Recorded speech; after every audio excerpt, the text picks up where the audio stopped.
I want to talk about some of the things, and I just think we need to maybe change the direction of the camera, facing it outward this way, because we need to keep the cycle lanes clear. The police will be coming around telling us to move.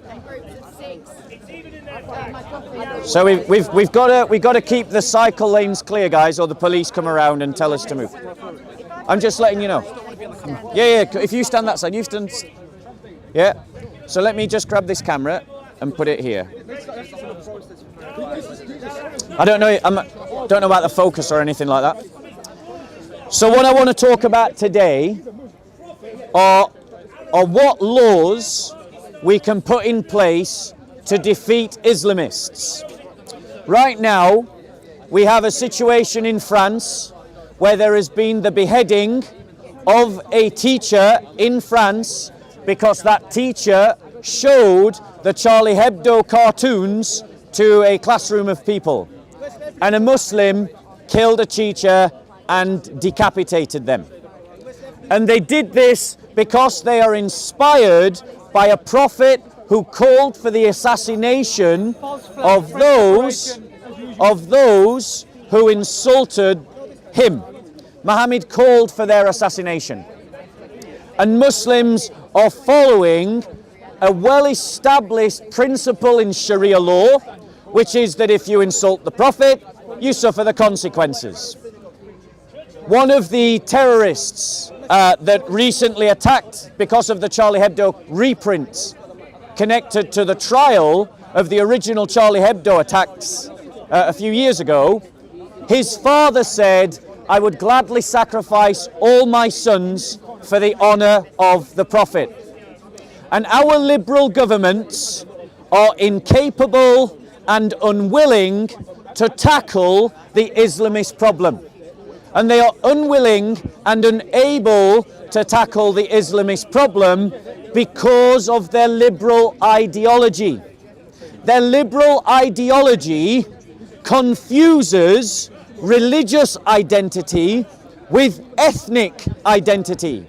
And so they equate criticizing Islam or standing up to Islamization or standing up to Islamic principles or beliefs as some kind of prejudice equivalent to racism.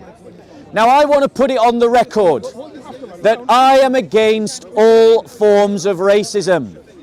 I am against those that use racist language in a pejorative sense to anyone. I've heard Christians in the park confuse Islamists with everyday Muslims. And there are many on the right wing of politics who make the same error. Muslims sit across a spectrum. There are those that are Muslim in name only. There are those that are only culturally Muslim. There are those who are liberally Muslim. There are those who are conservatively Muslim. There are those who are traditionally Muslim. And then there are those who are radically Muslim. Those who are radically Muslim are the ones who take their faith the most serious. They are the ones that seek to imitate their prophet in the closest way.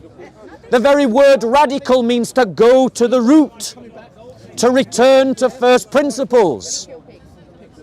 And our liberal state, because of a weak liberal ideology, is powerless to stand up against this Islamist ideology. Because the liberals cannot see the problem.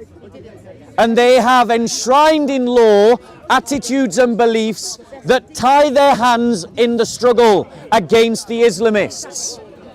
So the first thing that we need to do in the West to stop the death of 1,000 cuts that our civilization is undergoing right now is to cut ourselves off from liberal ideology and to rediscover a matrix and a paradigm of being Western, of being European, that is connected to Christianity, that is connected to a muscular Christian faith.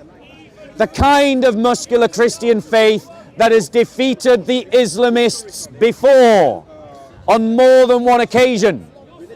And from that paradigm, from that matrix of being human, from that way of following Jesus, we can then begin to introduce new kinds of laws that can deal with the Islamists more effectively than the liberals who have allowed those Islamists to spread their poison in our society and has led to the deaths of thousands of people across America, Australia, New Zealand, England, France, Spain, Germany.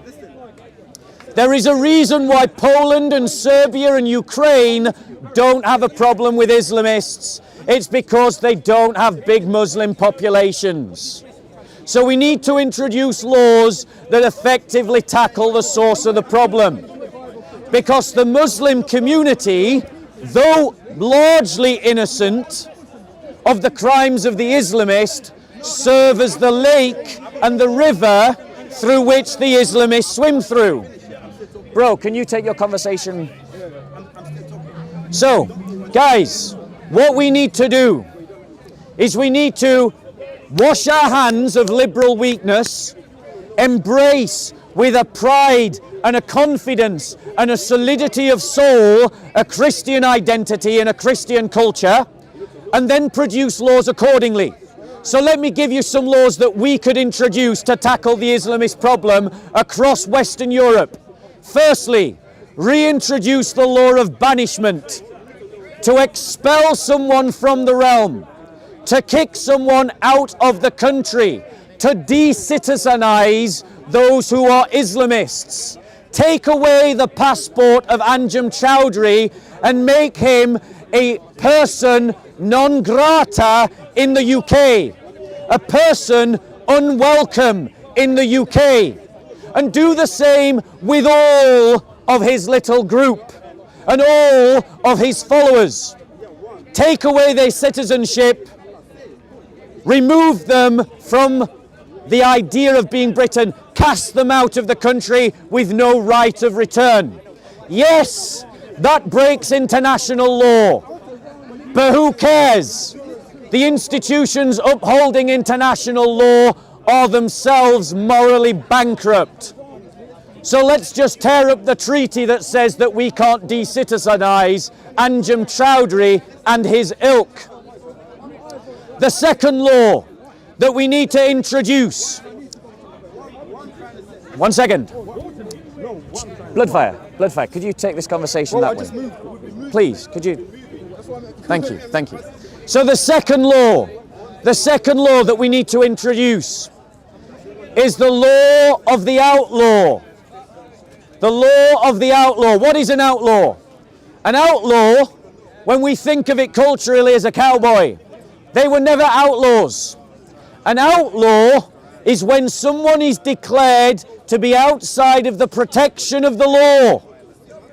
That their life becomes forfeit, their property becomes forfeit. Everything they own becomes forfeit, up for grabs. Anyone can do anything to them that they like with no consequence.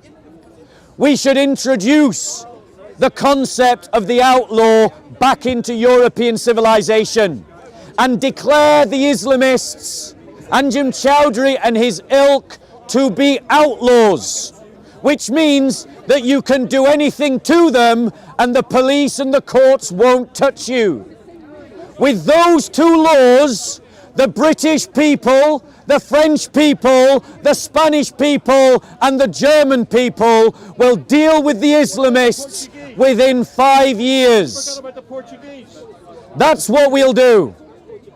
We need to get tough with the Islamists because the liberals can't get tough with Islamists. Because the liberals are bound to concepts and ideas that make them weak. But we as Christians are not. The answer that we are looking for is the rediscovery of our Christian identity. So reject liberalism, embrace an impassioned, empowered, confident, strong Christian identity, pass laws accordingly, and destroy the Islamist movements by creating the socio-economic and political realities that would make their very survival in Europe impossible. Any questions? So you speak on behalf of the majority of Christians, do you? I speak on behalf of a growing number of Christians that are tired of the failures of people like you. What percentage of Christians would you say you speak for? Those Christians who believe in a muscular Christianity. Those Christians who believe that Christians shouldn't be doormats. Those Christians who believe that it's time to start standing up for our brothers and sisters. Those Christians who believe that it's time to start standing up for Islamists, standing up against Islamists. And what does this kind of heckler stand for? Nothing. He stands for nothing. This kind of moral virtuing hypocrisy that we see by liberal progressives like him are the very reason why Anjem Chowdhury and his ilk are able to kill children in stadiums in Manchester. This man is the very reason, and his ilk, the very reason why Islamists have taken root in the Muslim community. The way to defeat Islamists is to stand up to them, not to cower to them. And too many of us have been cowering to them because we believe in a liberal progressive nonsense. We believe in the ideas of a liberal culture that is killing itself, ladies and gentlemen. Now, any other questions? What do you mean standing up for Any Jesus? other questions? Standing up for Jesus, you're already standing Sorry? up, you idiot. What about knife crime? So the question, You didn't answer my so the last question is, and I'm going to ask you all to spread out, because the police will come and shut me down if I don't. So please, spread out, please. No one's close to you, my So, spell. you're next to one another. So the question is, are there worse things in our society than Islam? It's a good question. He's not a Christian, he's full of hate. Because, ladies and gentlemen, those on the right of politics that talk about Islamization are silent about sexualization that abuses children. They're silent about the